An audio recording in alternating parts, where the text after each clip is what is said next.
Hey guys, how's it going? I'm IAmPattyJack, and this is Slime Rancher. It's one of my favorite games so far this year, so let's find out why. It's in early access right now, and this is one of the few early access games that I'm ever gonna say might be worth your time already. That's very odd, isn't it?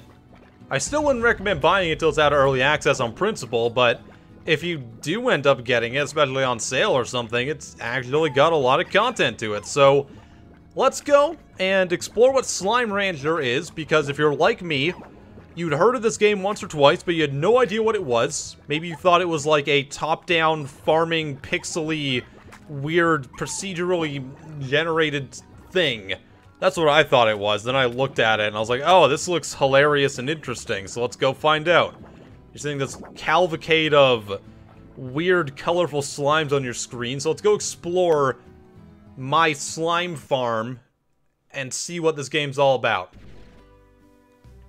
So welcome to the Patty Farm, where I'm currently farming a variety of different slimes and other things. And I need to clean up their cages, apparently. They've poured it everywhere. So in this game, is that thing full? It is. Okay, so that's probably why. Basically, the premise of the game is that you raise slimes, and you do so by building these pens, these cages, I guess. You put the slimes in there and you feed them. When you feed them, they create these things, which are called plorts.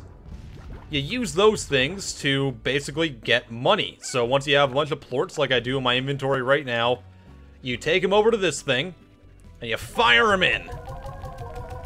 And as you do that, you get a bunch of money. You use money to build more little slime encampments, internment camps, I guess. Probably not the best way to describe them, but it's a way nonetheless. You can also build farms and stuff and upgrade them. Every type of slime uses different food. So, say the pink ones will eat anything, but these cats and these exploding slimes, which are being very obnoxious right now, they only eat meat. So I have to farm some hens and stuff, which is kind of morbid, but nonetheless, here you go. Have some hen. Eat the chicken. Do it. Do it right now. Prove me right. Damn it. Come on. Someone eat it. There we go. That one ate it. So, you farm different types of foods. Like these rock slimes will only eat carrots, or I think vegetables in general. They'll eat the onion I have, but I'm saving that thing to make an onion farm right now.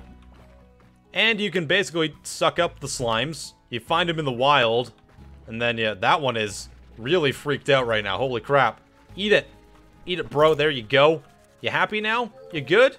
You goody. Okay, let's suck him up again. So once you do that, then you just plop them in your cages and you feed them to get money.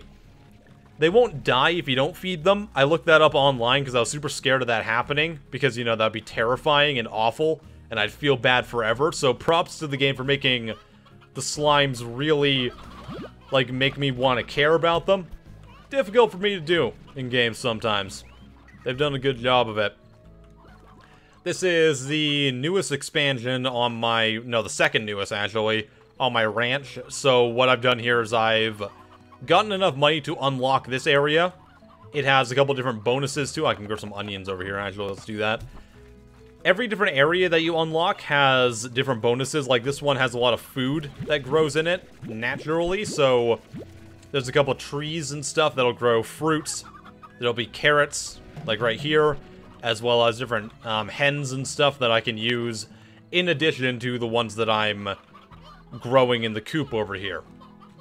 So that's super useful. I've also got a little cave system for specific slimes that want to be kept out of the sunlight. So I've got some phosphorus slimes over there. And yeah, so let's go get off the farm a little bit. Let's go explore outside in the not quite open world. It's very much a level design, but it's kind of open nonetheless, I guess. So there we go. We've slept until morning. So now we can go and see the entire world in all its fantastic glory. One thing I love about this game is the movement system. That might not seem like it's a big deal. It really is in a game like this. I find a lot of the time in farming games, management games, and stuff like that, what ends up happening a lot of the time is then we're just gonna feed these slimes this rooster, or this hen, because, you know, why not? It can get at. What happens a lot of the time is there's downtime in any game that's to do with farming or trying to upgrade farms or areas or anything like that. There's a lot of time where there's not a lot to do. This game alleviates that by letting you go out and explore around, find other slimes, collect resources in the world as well very easily, and it does so with a movement system that honestly, oddly enough, reminds me of Quake of all things. Like the sprinting, the FOV, and the movement mechanics. They feel very smooth, they're very quick, you know, you can sprint very fast, you can get to different parts of the level. They've put in teleporters that you can use to get to areas without having to go through the entire place again. And nice little things like that that really add to the experience. So when you're out exploring in these areas, you're going to come across wild slimes. Some of them can damage you and hurt you, like those ones. That one just killed itself. Sorry, buddy. That sucks. And what you'll find in the wild, too, is that there'll be weird hybrid slimes. So this slime is actually a hybrid between pink and blue slimes. And the way they do that is if a pink slime eats a blue plort, or if a blue slime eats a pink plort like this one here, it'll turn into a hybrid. You can also see it with the cat slimes and the pink slimes over here. So they've eaten different colored plorts, and they become these weird little amalgamations of the other slimes. Now, there is a problem with that, and we're actually seeing that happen right now, which is really good. If they eat even more colors of plorts, then they become tars. Tars are kind of the bad guys in the game, I guess. They replicate and take over the other slimes, and generally kind of make things very difficult for the slimes to deal with. They get very agitated and scared when they're around. But they also serve a purpose in the game that I can see, at least, which is basically they pop up to control the populations of the slime so they don't overpopulate and, like, crash your game. So they're kind of needed, but they will attack you and they kind of serve as an antagonist in the game, I guess. So here we go. So we got more slimes mingling and stuff, and they will eventually lead to outbreaks of tars, which freaks everyone out and stuff. So let's go explore around and see if we can find any other types of slimes. I really like that these levels are handcrafted. There's no procedural generation of any sort. That's fantastic. I'm so sick of random level design. Having a handcrafted level feels really good, because everything that's being designed is designed with some sort of intent that you can see the developer had when making it. So when you're exploring around the levels, you know, you're going to be going through the same areas over and over again. So far, though, the game's done a really good job in giving me different areas to explore. So this was originally sealed off. I had to go get what's called a slime key to get into this area, which is totally different than the other area I was in. And you do that by finding the big Gorgo slimes, which are bigger versions of the regular slimes. You feed them a crap ton of food, and then they kind of explode. They give you things like slime keys or access to teleporters and other stuff like that, that in turn lets you get into areas like this that have different types of slimes in them. So you can see the explosive slimes that I had over on my farm. I got them from here. There we go. This one I think is actually a combination between the pink and the explosive ones. They still explode though, so that's something you gotta watch out for.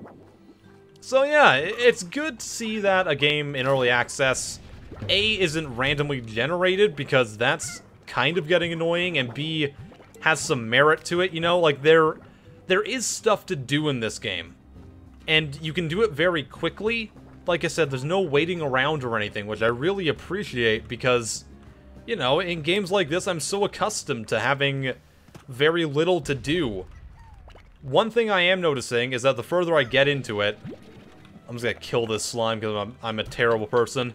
The further I get into this game, the less time I'm kind of spending on my farm, because I'm out exploring and trying to find the different slimes and stuff instead. So that's something that's kind of becoming a problem. It's not a big deal, because, like I said, the slimes won't die if you don't feed them.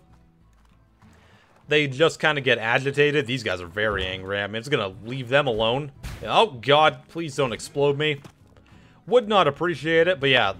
The further I get into the game, I'm about 5 hours in.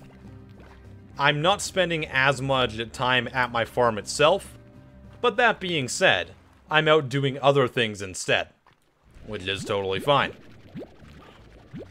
Just gonna pick up all these right here. Free money, why not? And let's go back to the farm. So yeah, it's a cute little game. It's got lots of little content to it.